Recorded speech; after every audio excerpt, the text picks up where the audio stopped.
तो नमस्कार दोस्तों, welcome to the channel of concept of physics and chemistry. तो बात करने वाले इस वीडियो में वर्क एनर्जी थ्योरम के बारे में।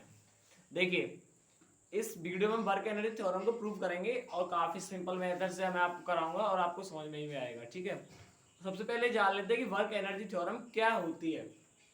देखिए, इसकी डेफिनेशन बताता हूँ, फिर उसको आपको हिंदी में मीनिंग बताऊंगा। It state that the work done by net force acting on a body is equal to the change produce in kinetic energy of the body.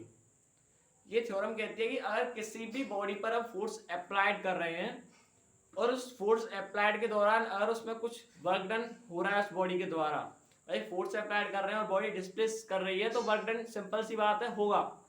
ठीक है, तो जो वर्क डन हुआ है बॉडी का by we applying the force, वो हमेशा equal होगा काइनेटिक एनर्जी के, जो उसमें काइनेटिक एनर्जी में चेंज आया है उसके इक्वल होगा।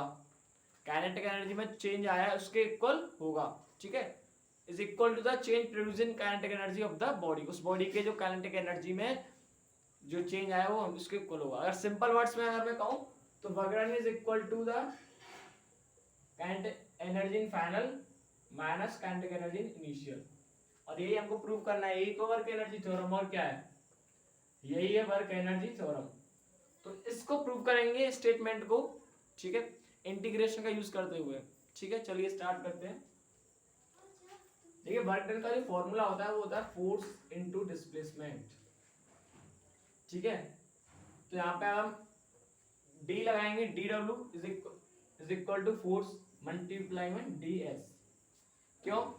क्योंकि डी का मतलब है डेल्टा, मीन्स बहुत इंस्टेंटेनियस। इंस्टेंटेनियस मीन्स काफी कम समय के लिए जो फोर्स वर्क डन हुआ है।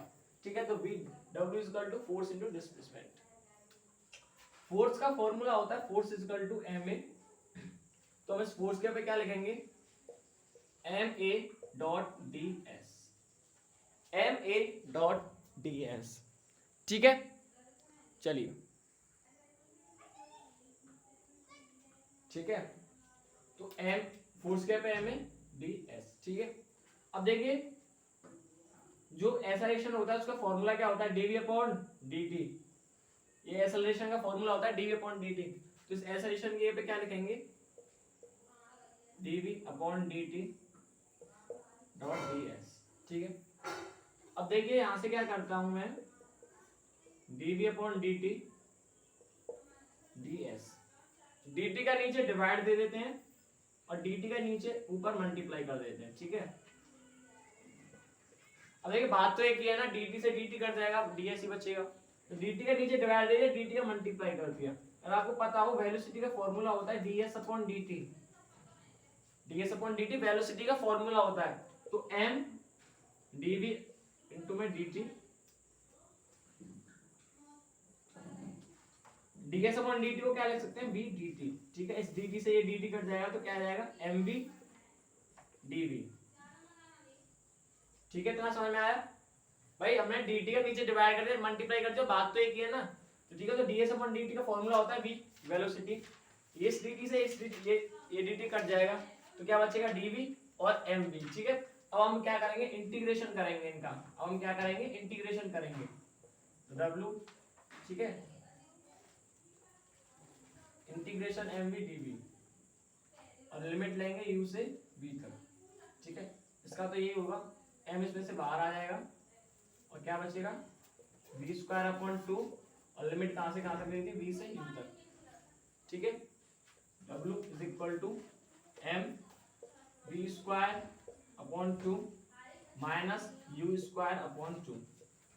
ठीक है, V square upon two U square upon two W. अब इसमें से देखो हाफ कॉमन आ जाएगा, हाफ एम। ठीक है, इसमें से m बाहर था, हाफ इसमें से दोनों में से 1/2 कॉमन ले लेंगे, अंदर क्या बचेगा, v square minus u square. w is equal to half m का इसमें मल्टीप्लाई करेंगे तो half m v square minus half m u square. ठीक है, और यही तो हमको प्रूव करना था। तो work done is equal to change in final, change in kinetic energy means kinetic energy in final position और kinetic energy in initial position. तो यही थी आपकी वर्क एनर्जी थ्योरम।